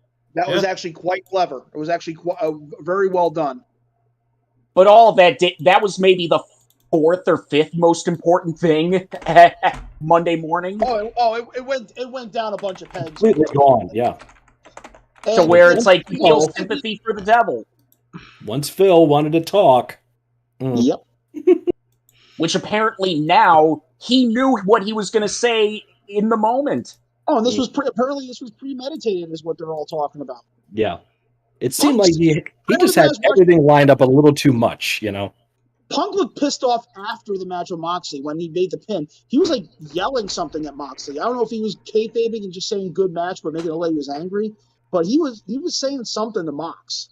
So he had a. He also got injured, He did Again. get injured in the Which- match, not the scuffle. which I will say right now, that might have been Punk's last match. Seems like it Period. might be. Because he got surgery. He's going to be out about 8 months. Mhm. And who even knows what his future is right now because of the media scrum where he just decided to fan the flames with gasoline. Yes.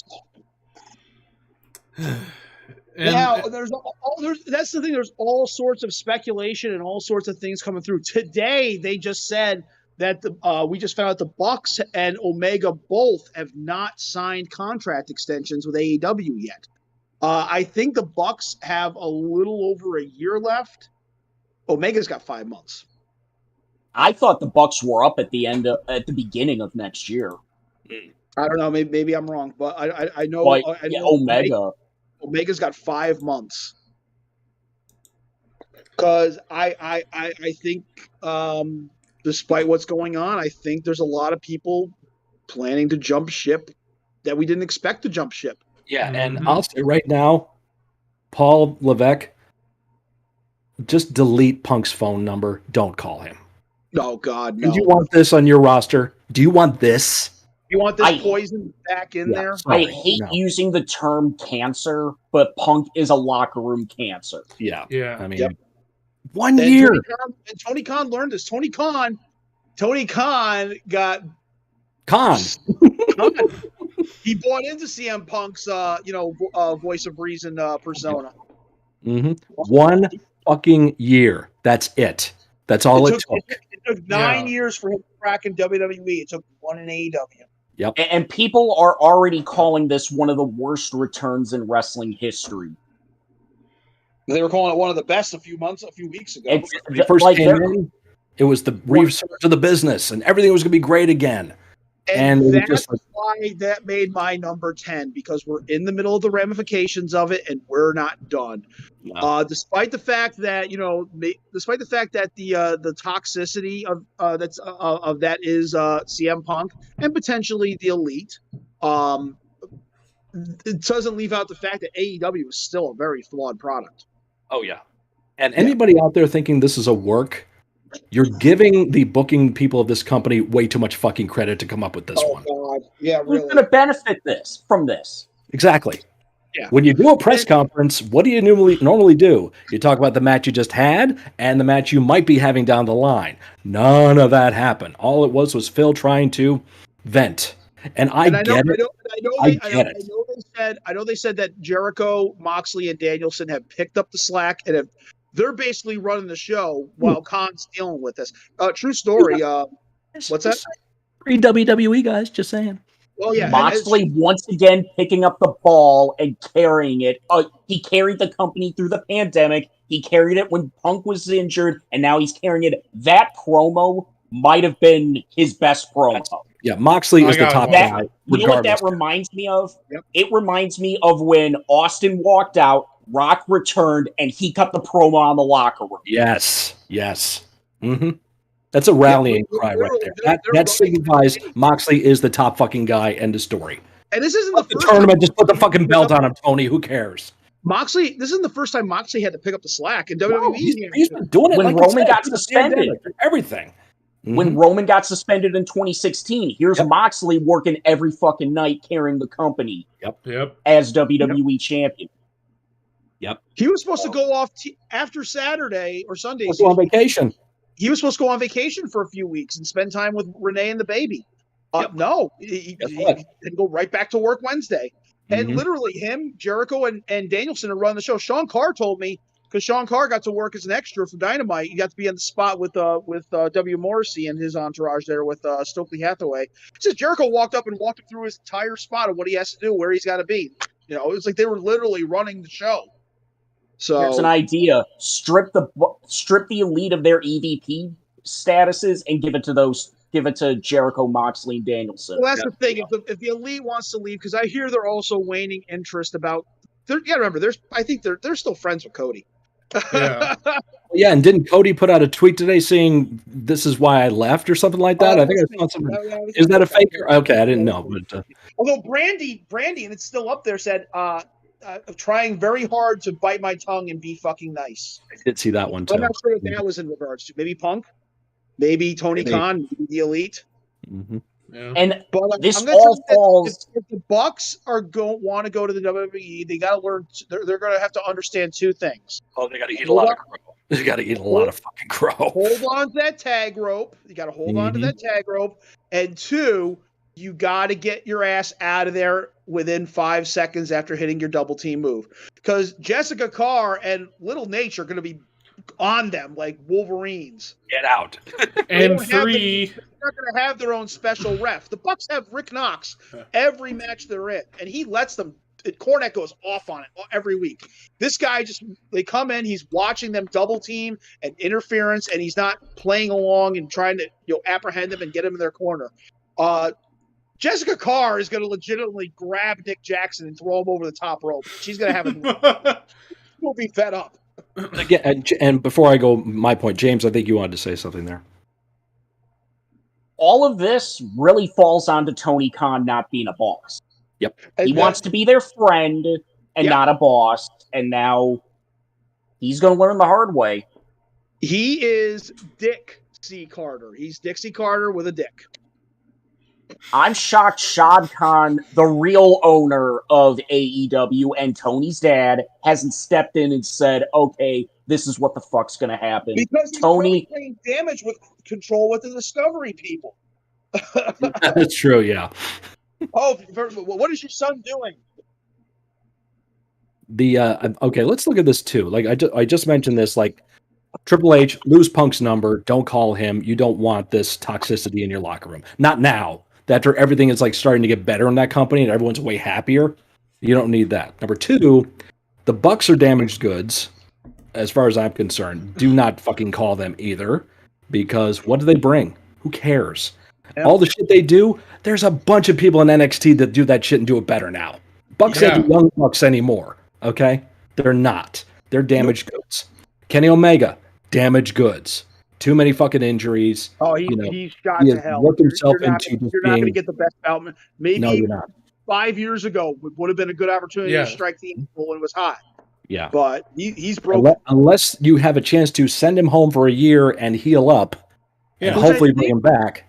But yeah, I think that's the situation. I think Kenny got pulled in too soon out of a desperation move. Yeah. Because Punk being brought back. Sluggish. He's not wrestling like the guy that was with Okada a few years back. Nowhere near at that level. Yep. So I don't think, personally, I don't think you're going to see any of these guys on WWE television. No. For a while, if at all. No. There was a rumor that went around that Adam Page quit. That's not true. Obviously, he was on. No, Mr. Adam Page, I don't take advice. Fuck you. Why isn't he getting burned for this too? If he was Page is only there because he's their friend, okay? End of story. I've never been impressed with the guy. Your name sucks. Go back to fuck your cows or whatever the fuck you do. Cowboy shit. You are cowboy shit. The real guy that they should be looking at is Wardlow. That's the prize. That's the golden goose. That's the guy Vince or Triple H should be trying to steal. That's probably somebody that Cody's saying, hey, that guy's going to be one of your main eventers. Cody is the feeler. From what I heard, they're sending out feelers. Cody is the feeler. Cody knows that who to go after and who to not go after. Cody knows Cody Rhodes. This whole tournament, whoever wins this tournament, they're probably losing the belt to MJF at Full Gear. And MJF's going to have an year-long title run teasing, when my contract's up, I'm taking this to WWE. Oh, yeah, they're going to replay the Summer of Punk angle with MJF. And he's going to hold on to it probably till the last Dynamite of 2023, where he loses and then he leaves. I don't know if you saw, but MJF he acknowledged the Bloodline last night during SmackDown and declares himself an honorary member of the Bloodline now, too. I saw the mock-up photo of the Usos Roman when they were younger with Sammy when he was younger and the picture of MJF when he was a kid. Did he make that? Wow. Yes. I didn't see that one, but wow. I saw the one with Sammy and them. That was brilliant. MJF made a tweet of an emoji hand doing this. Wait. That's great. Take Danhausen with you. Incidentally, Punk. Give him a try. Give him a try. Just give him a try. See what happens. He's much older than you, too. Yeah, a lot older. Bobby Fish called him a cunt. It's like, what more... Yeah. Mm-hmm. And here's the thing. I don't know if you guys know what's going on with NXT, but the angle with Kemp there, Gabe Stevenson's brother, who he turned on the Dynamite and he jumped Roderick Strong. I have a feeling, I'm thinking about this, they may bring Fish in to help become the new leader of the Diamond Mine while Roderick's out, and then when Roderick comes back, Fish and how much fish could Bobby Fish fish if Bobby Fish could fry fish? Good question. And that's another reason why I want him back, so we could have that again. I know. Yeah. I'd love to see Bob back. Love to see Bob back NXT. Leave him down there. Because I don't coach. Mm-hmm. Wrestler and coach. Let him train the kids. He'd be a player coach. I mean, yes, absolutely. He did that already. He was a boxing trainer and he was a teacher and all that stuff. He has that knowledge. The guy's got a theater major, so he'll bust balls. He'll bust balls. Mm-hmm. Why don't you roll and get in your proper positioning, you fucking jerk? Walter, you walk to your work for Verizon. Get your ass over here. Look at my phone. You work for Verizon? Get over here, you fucking jerk. And speaking of guys potentially going back after their contracts are up, I wouldn't be shocked if FTR went back. Yeah. They should Now, go back. They've been Now, quiet yeah. about this. And also show up with all the belts. That'd be fun. Oh my I mentioned God. that before. Why not? In the industry we have now, and the way the atmosphere is, just one time. If you're gonna break the mold with Mickie James as TNA Women's Champion, Knockouts Champion at the Rumble, bring fucking FTR in with all the belts. Exactly. Why not? Do it. Just do it. Doesn't have to be a title match. Don't have to be champion versus champion. Bring them out there. Show up against the Usos. The Usos that would be awesome. All of a sudden, their Midnight Express knockoff music hits, and they come out with all those belts, and the place will lose it because they put their finger up. They are, or they put 3 fingers up, or something. Yeah. But you know what else we could do with the magic of television? FTR DIY. Oh shit! We could do it. Oh, Johnny's back. Tommaso could break off from the Miz, and join one back up night with only. Gargano. One night only. so if DIY lost, catalyst for a new breakup feud if they wanted to go that way, or they just state that win or lose, one time only. Okay, they lose, part ways. Yeah. Done. good match. But Good they match. could do We it go for out one- on our terms Yes. against our greatest opponent. Yep. Mhm. Yeah. Oh, But real quick before I think Brian's going to win the AEW title because Mox will get his time off that he asked for. But real quick before I conclude with the Punk thing, Braun Strowman's back. Thank Yes, he God. is. I'm so happy he's back. Yep. And looks Powerbombed Otis. Oh, Could he be the guy to dethrone Roman? He's Maybe. beaten Roman before. Could be. could be. You know, it kind of looks like If kinda Cody can't look- make it back before Rumble, put it on Braun. You know, I don't know if it'd be the right thing, but I'm just saying the way things are going, Yeah. it just looks like I think the end game is we're going to have the belt split, and I think by Mania, Cody's going to have one belt and Drew McIntyre's going to have another. I wonder if Drew is going to become the top player of NXT Europe Ooh. because of what happened in Cardiff. How fucking crazy over he was, and Sheamus too. Oh, Yeah. Either one of those guys for NXT Europe to be a brand new brand to really kick it in. One of those two guys could be the top guy to build that new brand around. Yep. Yeah. And you have Not new saying sets it's of gonna happen, opponents but it for could. both. Sheamus could go back. He'd be off the road, which he's been on the road now for so many years. Yep. Almost retired due to a back injury. And Yeah. had the greatest match of his entire career. Yes. Mhm. Oh my God! What a way! What a way to cap off a career. If that's the last straw. If that's the one end, yeah. And he's fucking over as crazy now. And now really you got two guys that Roman could drop it to. Technically, you got Braun and you got Gunther. There is that one potentially to happen. Gunther also proved. Well, I knew this from the get-go. He's ready to be elevated. When he does lose the IC title, get him right in sights for the world title. Move him up. Exactly. Yep. Or hell, say screw it and have him be the Intercontinental Champion going after Roman. Right. Yeah. And he Why beats not? Roman, vacates the IC title, tournament for that. Yeah. And Dragunov wins the tournament. Now you're thinking. Or a returning Aleister Black.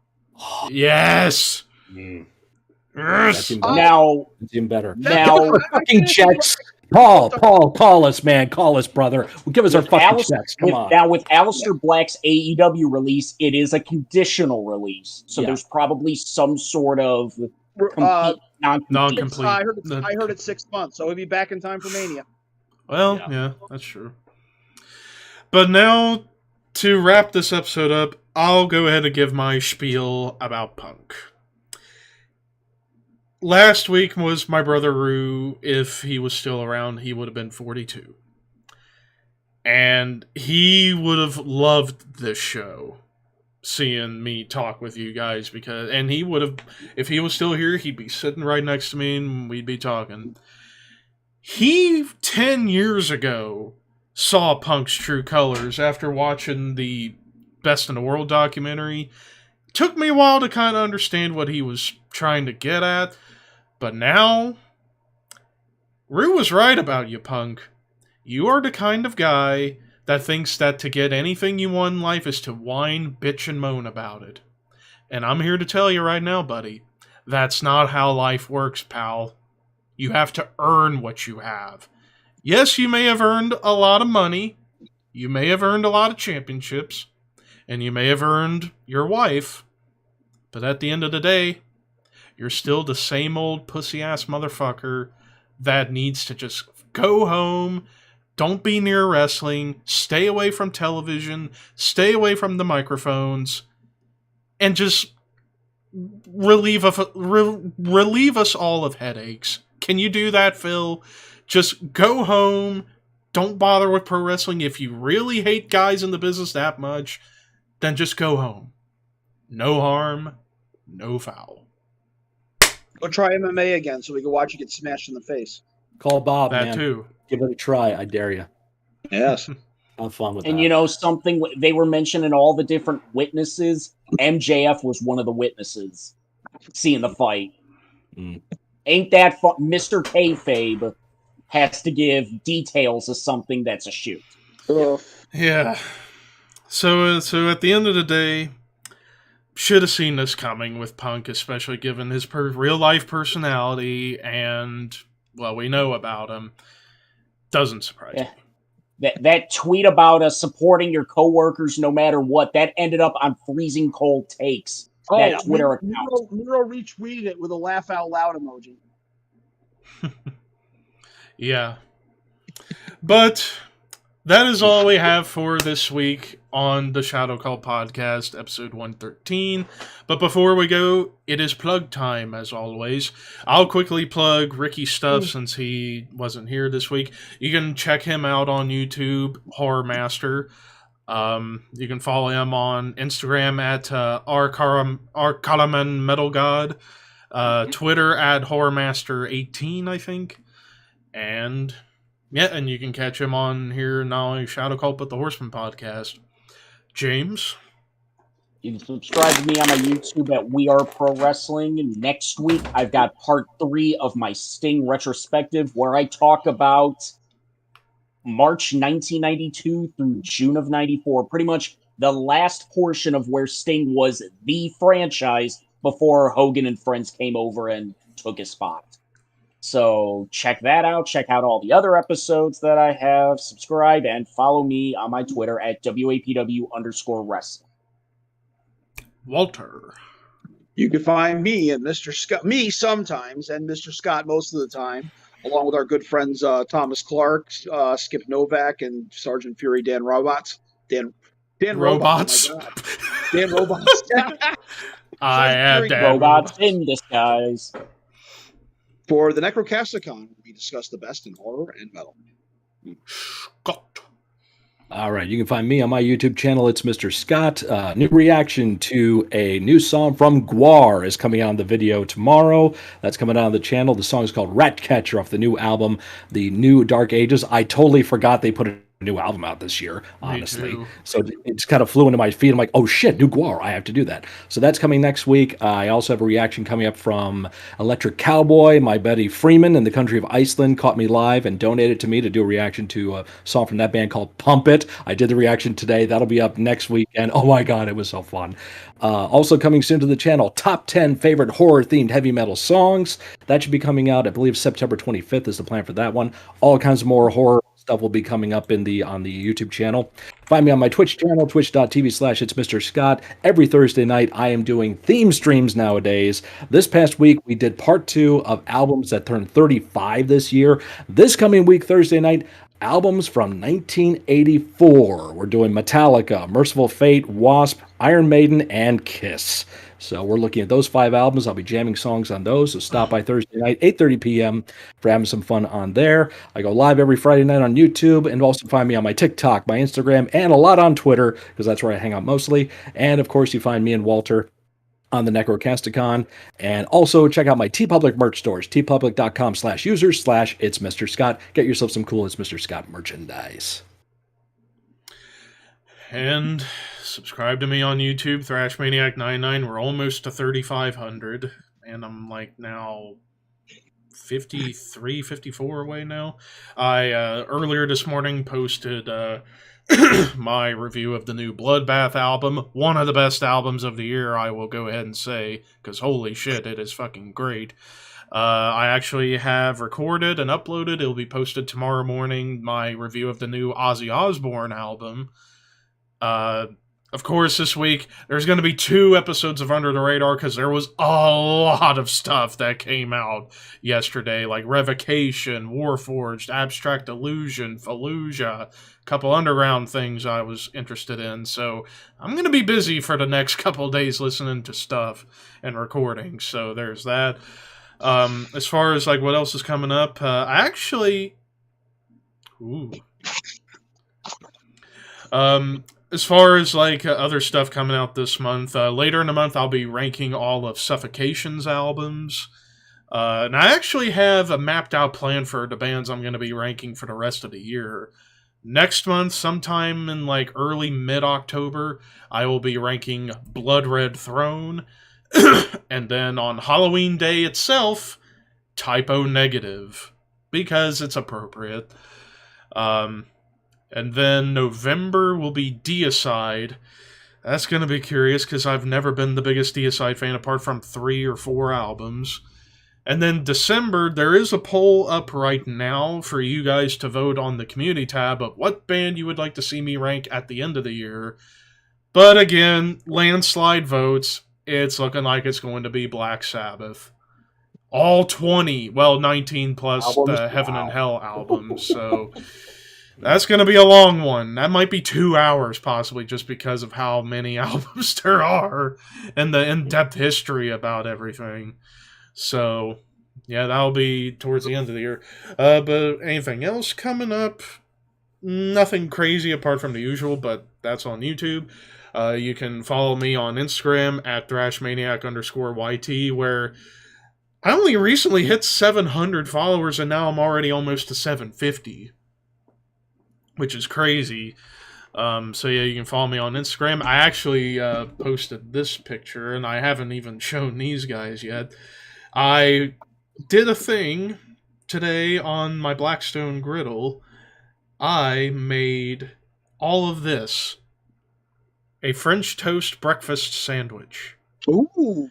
With Nice. a smashed sausage, like a smash burger, but with ground sausage, bacon, eggs, smothered in syrup.